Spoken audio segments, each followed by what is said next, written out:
Bienvenidos a una nueva entrega del Librísimo. Para apoyarnos podéis suscribiros al canal, dejad vuestros comentarios o un buen me gusta. Y para disfrutar del programa podéis hacerlo en el canal de YouTube y como podcast en iVoox. Tengo el placer de charlar hoy, de nuevo, con Lola Robles, que nos va a presentar la edición revisada de su novela de ciencia ficción La Rosa de las Tinieblas, publicada con Crononauta.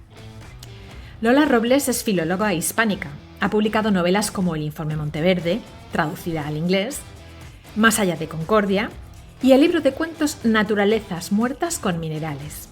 Como investigadora literaria, su obra En regiones extrañas, un mapa de la ciencia ficción, lo fantástico y lo maravilloso, ganó el premio Ignotus a Mejor Libro de Ensayo. En 2020 recibió el premio Gabriel, otorgado por Pórtico, la Asociación Española de Ciencia Ficción, Fantasía y Terror, por sus trabajos de difusión sobre géneros no realistas. En 2025 recibió el premio honorífico a la divulgación literaria Droids and Druids. También ha sido editora de diversas antologías y en el ámbito feminista ha publicado el libro Identidades confinadas, la construcción de un conflicto entre feminismo, activismo trans y teoría queer. Sin más preámbulos, os dejo con Lola Robles.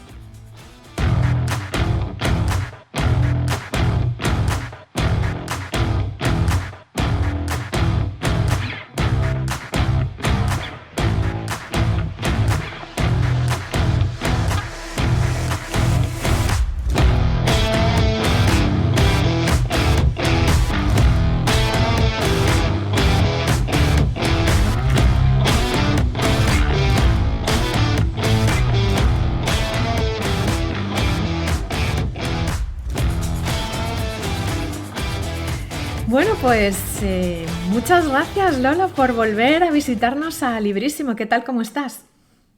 Hola, buenas tardes, muchas gracias a ti. Y estoy bien, hoy ha nevado en Madrid, pero por la zona que yo vivo, que es en el sudoeste, ha cuajado un poco, pero la lluvia, como ha llovido por la mañana, ya se ha ido la nieve. Supongo que por las carreteras del norte, pues claro, estará peor. Pues Aquí en cuanto nos asustamos mucho y nos Sí, colapsamos. aquí no. Aquí Cosa nevar normal, no nieva, acostumbrada. donde yo vivo. Bueno, nos encontramos hoy aquí. Tengo que decir que es tu segunda vez en Librísimo. Ha habido Sí, sí, sí, efectivamente. No eres la Muchas gracias. primera repetidora, ha habido otras personas que han repetido, pero eres una de las primeras en repetir. Este año vuelves a visitarnos porque hay una muy buena razón, que es, en este caso, la reedición, o mejor dicho, la edición revisada de tu novela La Rosa de las Nieblas, que va a salir en breve con Crononauta. Así que yo te quiero dar la enhorabuena. Y antes de analizar el libro y hablar un poco pues, del world building y de los personajes, me gustaría que, como siempre, hablásemos del título, porque creo que de ahí se puede sacar mucho y puede servir como introducción. ¿De dónde sale ese título, La Rosa de las Nieblas? El título, que además hay veces que a las personas que leen la novela me dicen, pero ese título, ¿por qué se lo has puesto? Y digo, yo introduje, primero tenía el título y luego introduje un motivo, un elemento en la narración, un poco para justificarlo. Es decir, hay una rosa, aparece en un momento determinado una rosa. A mí los títulos con la rosa siempre me han gustado mucho. Y en ciencia ficción hay varios. Por ejemplo, Ursula K. Le Guin tiene La Rosa de los Vientos. Hay una novela que es La Rosa de Judas, que es continuación de Lengua Materna, de Elgin, una autora que es Suzette Elgin.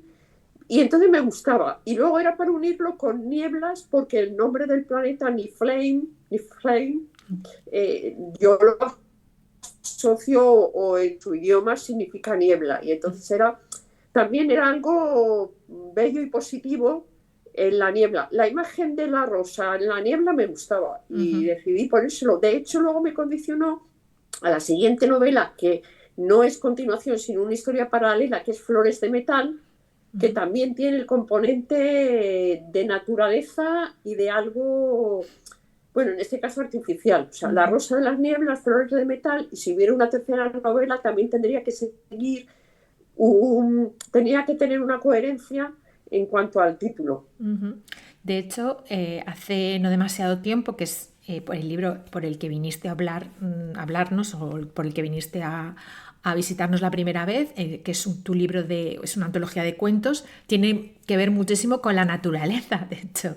Bueno, con la Sí, naturaleza y con... naturalezas con minerales, sí, Exacto.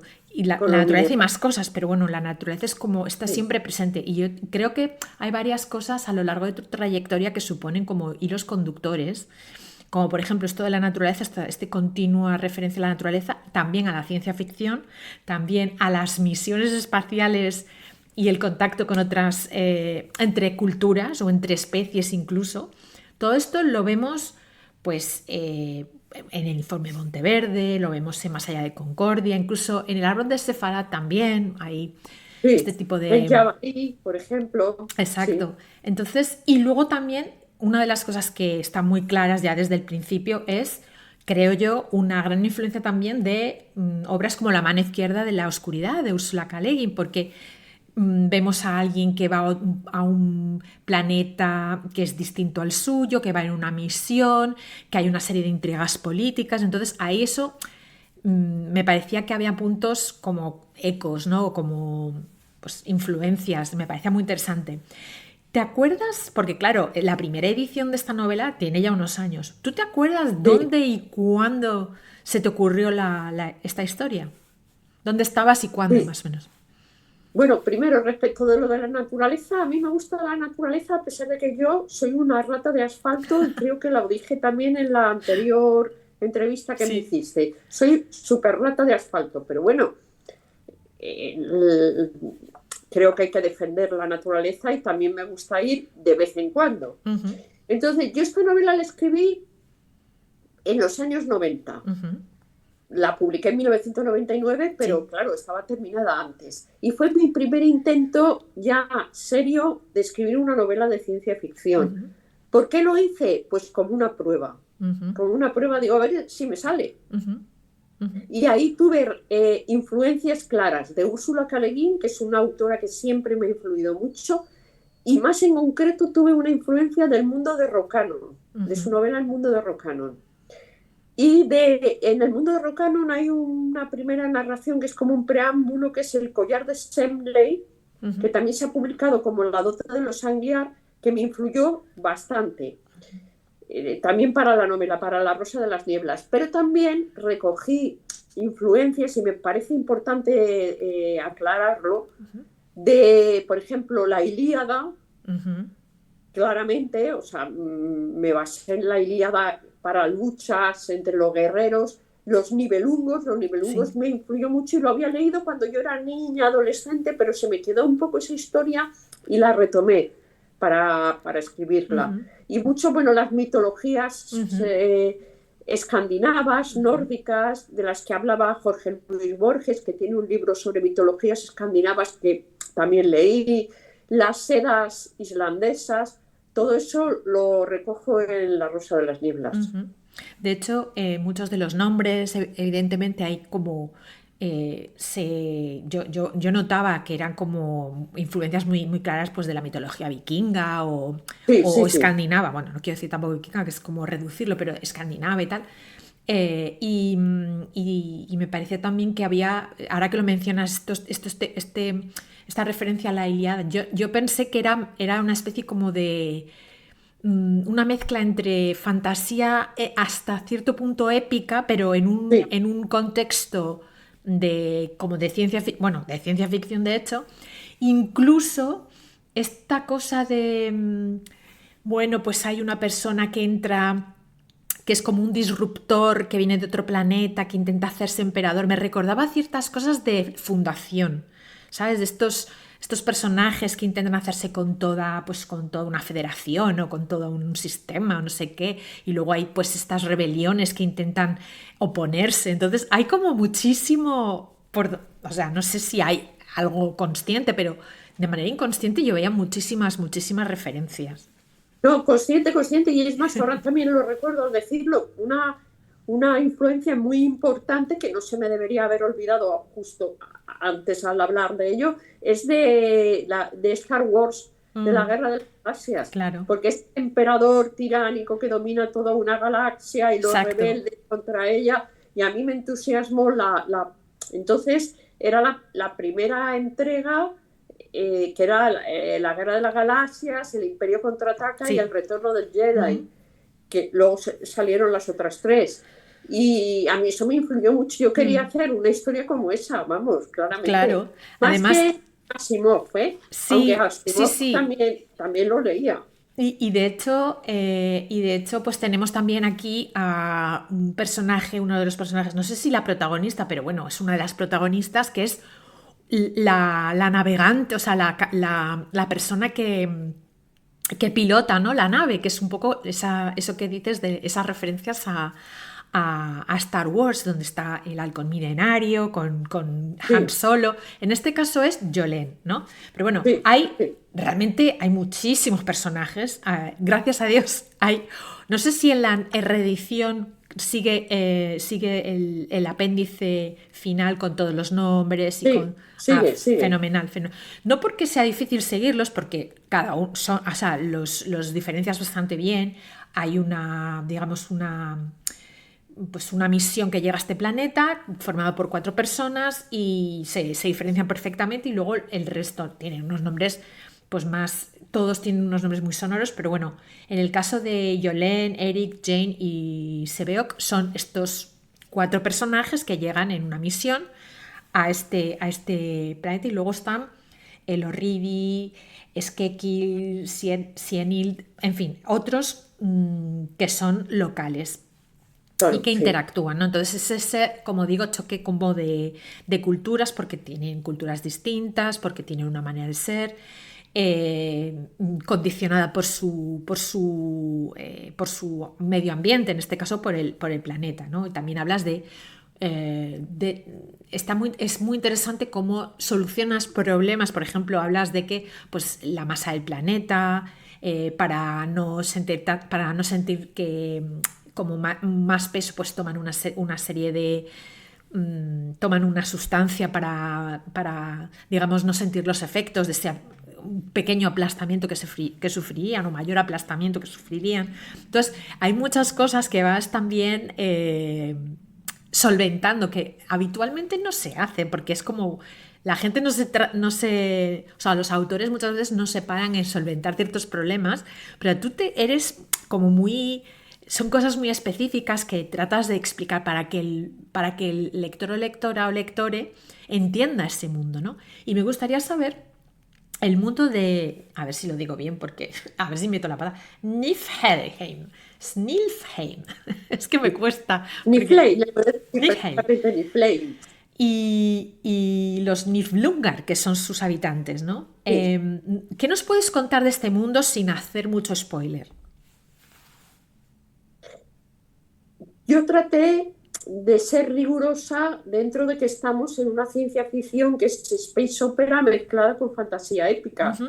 O sea que hay cosas que, por ejemplo, a mí yo quería que tuviera un sol rojo porque me encantaba la idea estéticamente. Entonces, seguramente si tuviera un sol rojo de verdad, habría otras condiciones astronómicas, físicas en el planeta. O sea que no es una rigurosidad científica.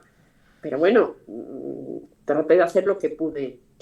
Es un mundo donde, o sea, estos 4 tripulantes que llegan Ujú. no se conocían entre sí, están un poco pirados, que es algo que también me influyó un cuento de Úrsula K. Le Guin, que es más vasto que Los imperios y más lento, que casi es una novelita corta, donde explica que los viajeros espaciales, los que realizan viajes largos y misiones complicadas, a veces son personas un poco desarraigadas porque normalmente alguien que tenga su familia, que sea muy equilibrado, que tenga su vida hecha, no se va a la buena aventura. Entonces, partir de esa idea, los 4 tripulantes tienen conflictos entre sí todo el rato, no se llevan bien o se llevan muy bien o no se llevan nada bien, son muy distintos y aparecen en este mundo y llegan a este mundo porque quieren ver si los habitantes de ese mundo que han sido desterrados allí,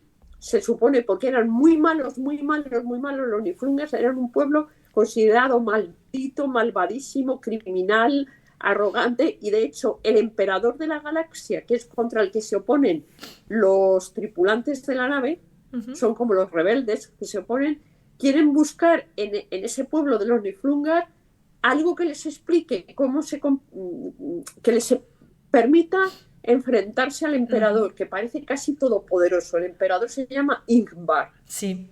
Y entonces por eso llegan allí, pero llegan muy asustados porque ha habido otras expediciones, han acabado todas muy mal, parece que los Niflungar tienen poderes sobrenaturales, maléficos, practican la magia, son unos guerreros muy crueles, sanguinarios, o sea, son como lo peor de lo peor. Y por eso llegan allí. Claro, cuando llegan allí se encuentran con las personas reales que ni son tan malas como decían, pero ni tampoco son ángeles. Y además que tienen sus propios conflictos. Sí, no se lo ponen conflictos fácil. internos. Sí. Pero sí, son un pueblo muy guerrero. Sí. O sea, los Niflungers son un pueblo muy guerrero, los han desterrado allí, que es en los confines de la galaxia, y están muy enfadados porque les han desterrado allí. Y bueno, también hablas de los conflictos, o sea, es una obra en la que hay muchos conflictos porque los propios tripulantes entre sí tienen conflictos entre ellos y ellas, hay conflictos con los locales, están los conflictos de los locales entre sí, hay muchos conflictos, hay conflictos a nivel de las familias que son como clanes, digamos, a los que están adscritos la población, los hombres y las mujeres también tienen sus problemas, tampoco quiero hablar mucho para no hacer mucho spoiler, y luego también hay, que es a lo que quería llegar, un sistema muy jerarquizado, con incluso esclavos y tal, y que eso también provoca muchas tensiones internas y muchas injusticias y claro, eso opresión y también necesidad por parte de los oprimidos de romper esa opresión. Entonces, realmente reflejas bastantes tipos de opresiones, ¿no? Desde, como digo, desde cómo se diferencian los hombres de las mujeres, cómo se relega a las mujeres a ciertas labores y a los hombres a otras.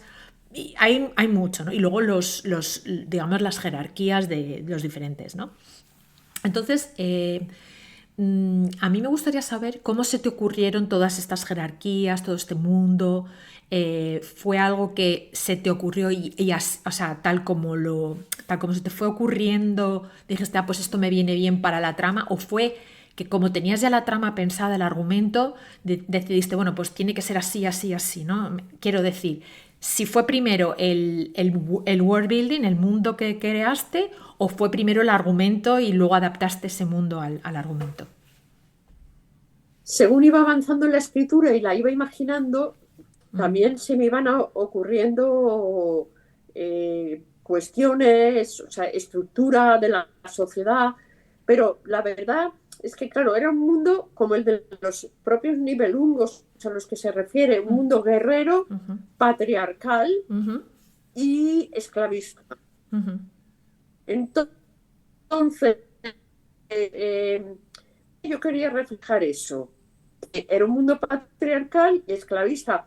Por otra parte, yo iba escribiendo, porque no soy muy de programarlo todo antes. Yo me dejo llevar por la narración según vaya saliendo. Entonces, por ejemplo, yo recordaba Espartaco, la película. Sí. Y entonces me basaba en ella, pero al mismo tiempo quería subvertirla. Que ni el esclavo que se rebela contra la esclavitud y que es como el héroe, como el jabato también, era tan bueno ni tan maravilloso, ni los malos, sin embargo, son malos, pero también son muy atractivos o son muy seductores. Entonces quería reflejar esa situación o la situación patriarcal, pero al mismo tiempo subvertirla. Por ejemplo, claro, los tripulantes de fuera llegan en un momento en que esa sociedad guerrera, patriarcal y esclavista se encuentra en un conflicto, porque se está empezando a rebelar todo el mundo. Sí. Y ellos, pues, en cierta manera dice, pues vaya follón en el que nos hemos metido, porque ellos venían a una misión en concreto y se ven metidos como en otros líos, Claro. con los que no se esperaban encontrar, ¿no?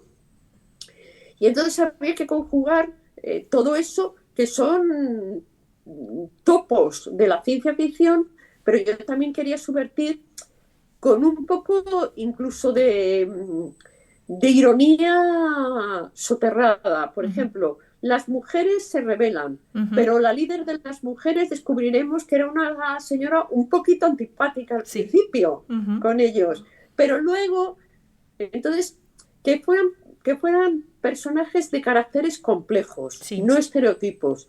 Lo que quería era jugar con el estereotipo, eso para mí era muy divertido. Jugar con el estereotipo del malo villano, pero ay, qué simpático y qué agradable y qué seductor es. El rebelde, pues a lo mejor el rebelde es muy rebelde y tiene toda la razón, pero es un poco simple. Los que vienen, pues quieren ayudar, pero al mismo tiempo dice, pues nos gustaría que esto... O sea, ¿por qué nos tenemos que meter en los problemas de esta gente si nosotros solo venimos a esto? Y entonces era un poco jugar con todo ello, que yo también quería divertirme con la narración y con la historia de aventuras. A mí siempre me han gustado mucho las historias de aventuras y que la gente se lo pasara bien, ¿no? Que tuviera unas expectativas y a lo mejor rompérselas un poco. Y de hecho hay muchísimas aventuras, pasan muchas cosas. Y una de las también cosas interesantes, porque hay que reconocer esto, lo publicaste por primera vez esta historia en el 99. Y entonces hay un momento en la historia en la que un personaje, Jolene en este caso, pues tiene una relación con un compañero, pero luego tiene una relación con una compañera que es local y bueno, pues que se le despiertan una serie de sensaciones que no había tenido hasta entonces y es como tú dices, es como muy complejo, pero a nivel incluso interpersonal, o sea, y no ya interpersonal, sino interno de la propia persona que pues tiene también una evolución, ¿no? Y tiene dudas y tiene contradicciones y una vez digamos que está bien con uno y mal con otro y luego se pone mal con otro y bien con... En fin, hay muchas idas y venidas propias de una persona pues que tiene...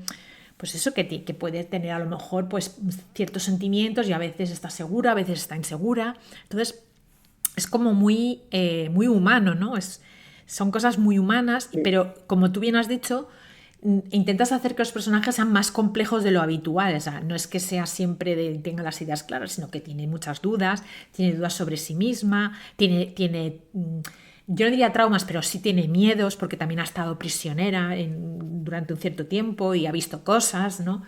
Y lo ha pasado mal también. Entonces, esto me parece también interesante porque me recordaba en algunos momentos a La mano izquierda de la oscuridad, pues todo el tema de los géneros cambiantes o fluctuantes y cómo el enviado se enfrenta a eso, ¿no? Y es como algo nuevo. Y me gustaría saber si ese personaje, o sea, esas circunstancias de ese personaje fue algo también que tú incluiste de manera consciente porque querías reflejar también eso, o fue algo que te surgió mientras estabas escribiendo. El personaje de la narradora, que es Jolene, yo lo creé disfrutando mucho porque es una mujer libre. Ninguno de ellos, esto es importante, no son militares profesionales. No. O sea, no tienen una jerarquía o una obediencia. Cada uno va a veces por libre y colaboran, pero a veces no colaboran. Sí. Entonces, claro, tienen muchos más conflictos. Psicológicamente no son personas sumisas ni obedientes ni muy estables a veces. Y eso era lo que a mí me gustaba. Entonces, quería dotar al personaje de ironía, de sentido del humor, al mismo tiempo de un pasado a veces dramático. Sí. de independencia, pero también de dependencia. Entonces me trabajé bastante el personaje de Yolen, igual que también el de sus compañeros. O sea, la parte psicológica de la novela para mí es importante, como ya hemos visto antes. Entonces, vi muy claramente ese personaje, el de Yolen, que por cierto, ahí hay algunos guiños que yo hacía, digo, bueno, a ver si los pillan.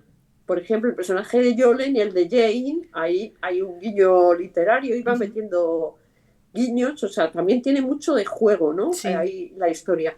Pero sí que es verdad que es una mujer rompedora, o sea, Sí, independiente, piloto libre, sí, ella, sí. ¿no? Era un poco también, otra vez volvemos a lo de los estereotipos de la ciencia ficción de aventuras. Aquí la protagonista, además, la que lleva, no el mando, pero sí maneja la nave, es ella. Ya.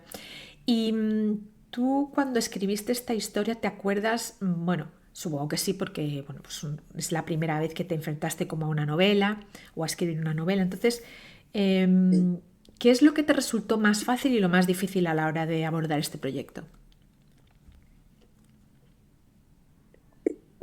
A ver, difícil, por ejemplo, me resultó publicarlo. Entonces yo escribía más deprisa que ahora, tenía muy reciente todas las influencias, relativamente no me costó escribirla demasiado tiempo.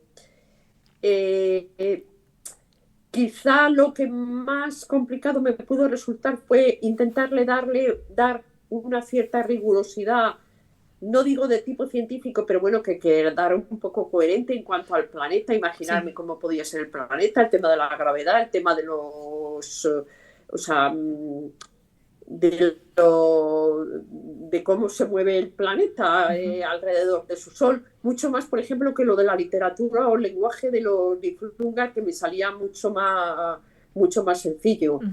Luego, lo que me era más fácil era pues meter ahí todas mis influencias literarias en plan juego y diversión, ¿no?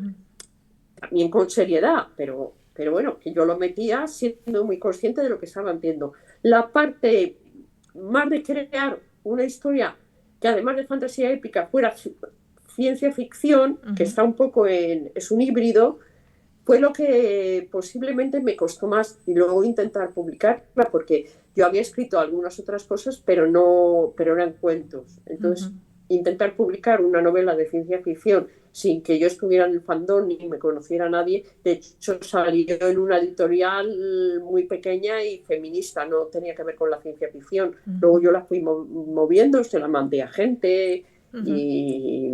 pero eso Sí, fue más difícil. por eso te quería comentar cuál ha sido la trayectoria de esta novela desde que la publicaste hasta que ahora ha llegado a Crononauta. ¿Cómo ha llegado a Crononauta? Pues la trayectoria la publiqué en 1999 en esta editorial, que era una editorial independiente pequeña. Yo la traté de mover todo lo posible, hice la presentación, la gente la leyó. Bueno, yo creo que para ser el tipo de novela que era, publicada de esa manera, funcionó bien, ¿no? Y además tuve muy buena acogida cuando yo la envié a personas del fandom para que la leyeran. Y luego la editorial cerró, con lo cual ya no podía distribuirse, pero sí que estuvo en su momento con cierta distribución y todo, o sea, incluso en la Casa del Libro. Luego yo escribí Flores de Metal, que era como, no la continuación, pero sí dentro del mismo universo, o sea, que podía, una historia paralela, y la publiqué en Equipo Sirius.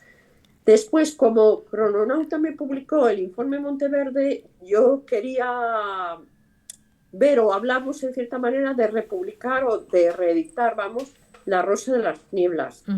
Lo que pasa es que, bueno, pues ha llevado un poco de tiempo y en ese intervalo de tiempo, en ese interín, pues yo he aprovechado para revisar la novela, que tenía problemas sobre todo de puntuación, y Un poco más.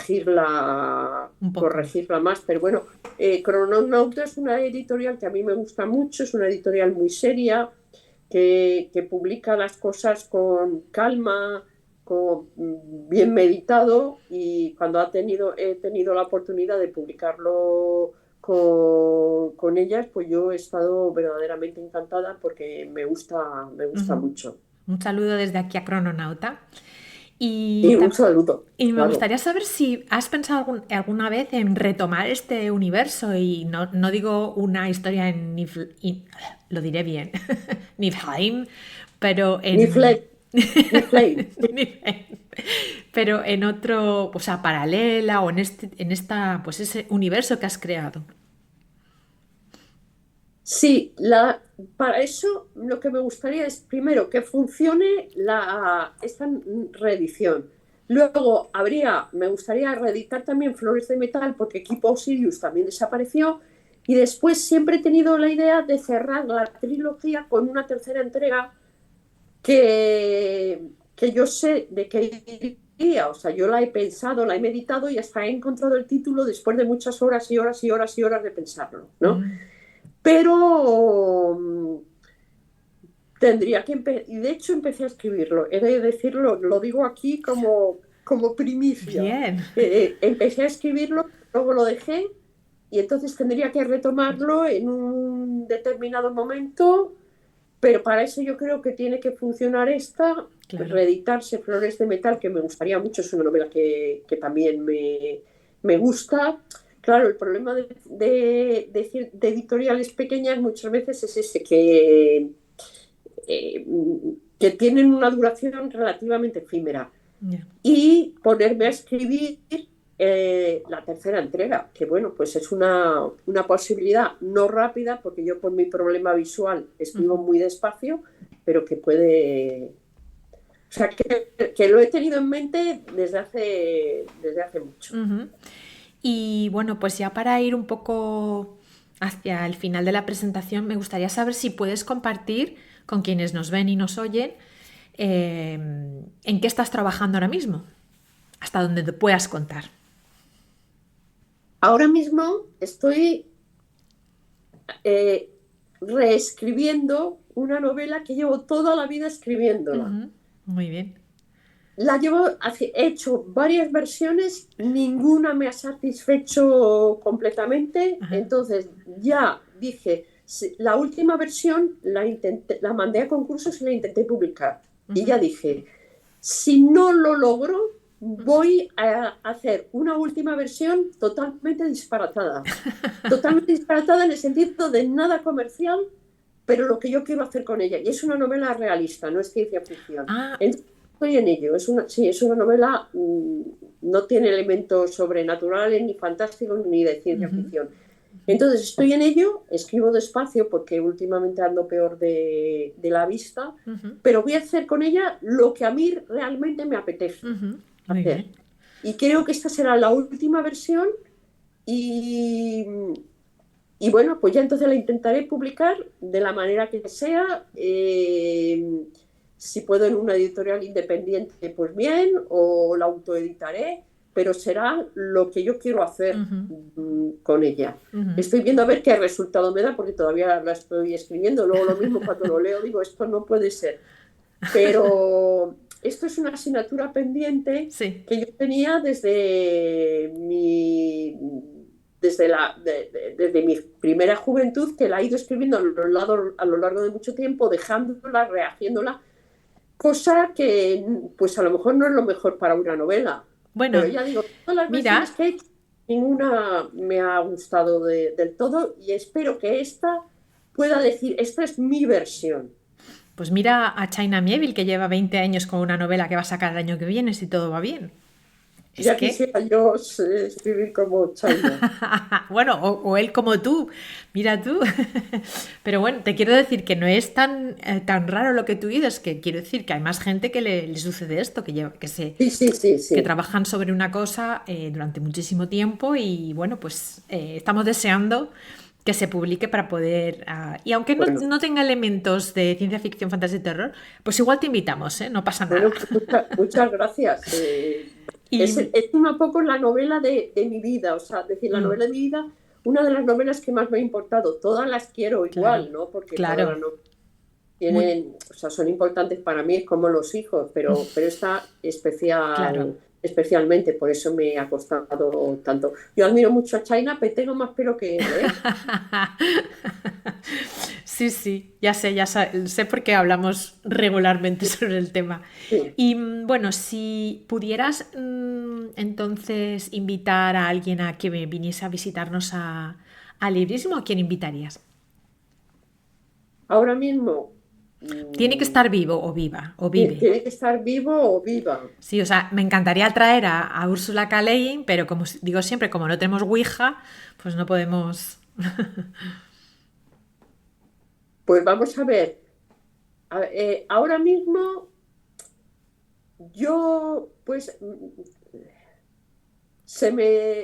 por ejemplo, es verdad que es una amiga, pero si Conchi Regueiro reedita La Revolución del Humo, su trilogía de los espíritus del humo, Ujú. La Refulgencia y Aldit, sí que me parecería muy, muy Pues interesante. Y sí, también a Tepe Mira de Echeverría. ajá, pues sí, pues lo vamos a apuntar. También, Les conocemos. estas dos personas Sí, estaría muy bien. pues la verdad que sí, oye, lo vamos a ver, Porque porque... me parece que va a reeditar 10 variaciones sobre el amor. Ah, pues estupendo, pues Sí, ya me pondré en contacto con ella sí.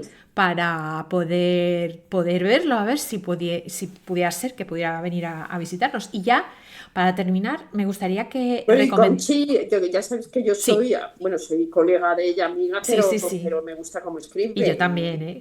Sí, Un beso sí, para Conchi. sí. Y ya para terminar, me gustaría que nos recomendases un libro que hayas leído últimamente, que te haya gustado, porque estamos construyendo esta pequeña librería virtual y ya sabes que todos los veranos, bueno, todos los veranos, lo hemos hecho un verano y espero que todos los años lo hagamos en verano, la, publicamos la lista de los libros que nos van recomendando todas las personas que nos visitan y así vamos construyendo esta biblioteca.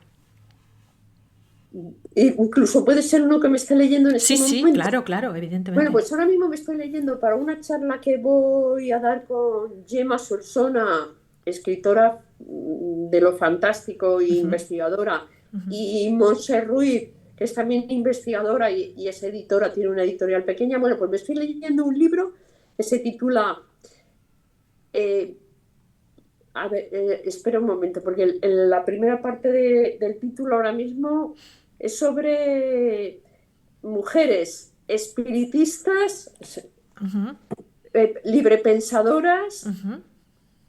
La autora es Marín, pero me lo estoy leyendo. Es Si me das Dolors Marín. Dolors Dolors es Marín. catalán. Mujeres espiritistas. Sí, es sobre mujeres espiritistas, pero me da mucha rabia que me lo estoy leyendo y ahora mismo que ¿Qué te he me pillado? pongo nerviosa y no me No, acuerdo, no, lo miro tranquila. en un momento, ¿eh? Sí, sí. Porque lo tengo aquí, porque es que lo estoy leyendo y Ujú, ya sabes que justo cuando estás con el momento se te olvida. ujú. No voy a recordar el título. No te Oye, qué rabia me preocupes. da, ¿eh? Yo lo buscaré y lo Porque pondré en la lista y no te tienes que preocupar, no, no pasa nada. Dolors Marín. Ujú. Marín. Yo creo que es un libro que he visto en alguna parte. Sí, aquí está. Ya está, ¿ves? Visionarias, librepensadoras y espiritistas. Vale. Es que, claro, la parte de visionarias realmente la tratan menos que la parte de Ujú. espiritistas y de librepensadoras. Y por eso el título, pero vamos, que lo estoy leyendo y lo he visto hace Sí, media sí. hora. Vale. Y es un libro muy, muy interesante porque es de la relación entre el movimiento espiritista en España y también con especial atención en Cataluña Sí. y el feminismo. Ajá. Muy Era bien. algo de lo que yo no tenía ni idea. O sea, no Ya. conocía esta vinculación entre espiritismo y feminismo, pero sí, los círculos espiritistas fueron muy importantes para una emancipación de la mujer que les permitió salir de casa, Ujú, creían en la igualdad entre ujú. los géneros y hubo muchas mujeres interesadas y que al mismo tiempo eran feministas. Muy bien. Entonces, Dolors Marín Ujú. es una autora catalana y es visionaria, es librepensadoras y Pues espiritistas, nos la que es de lo apuntamos. que más... Bien, de masonería y de la relación con el feminismo, súper, súper interesante. Está publicado por Almuzara, la Muy editorial bien. Almuzara.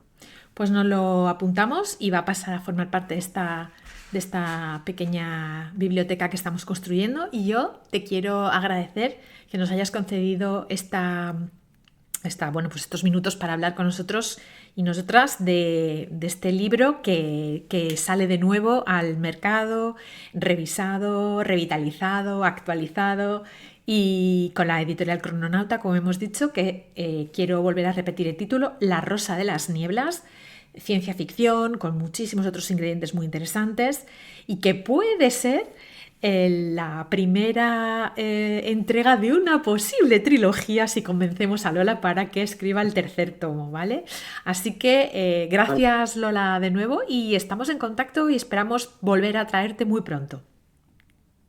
Vale, pues muchas gracias y yo espero que quien se anime a leer el libro, la novela, se lo pase bien y disfrute, porque es una historia de aventuras que intenta, igual que a posterior Las Flores de Metal, intenta recoger el espíritu de los libros de aventuras Ujú, de toda la vida, o sea, la esencia de la aventura, ujú, del riesgo, del conflicto, del recorrido, del viaje, del paisaje, del conocimiento. Hay mucho también de sociedad, de antropología, de comidas, de ujú, trajes, ujú. de modos de vida, de literatura, pero sobre todo quería que fuera una novela amena y con su punto de humor, su punto de seriedad, su punto social, un poco para disfrutar de ella. Muy bien, pues nos lo apuntamos y ya sabéis, tenéis que leer En las La Rosa de las que Nieblas. nieblas ominosas, sí, unas nieblas muy ominosas porque Niflheim es un planeta que Ujú. supuestamente es un planeta maldito, horrible, siniestro, pero a lo mejor no es tanto como parece, pero Ujú. al mismo tiempo sí. Muy bien, pues muchas gracias Lola, nos vemos. A ti, Cristina, gracias.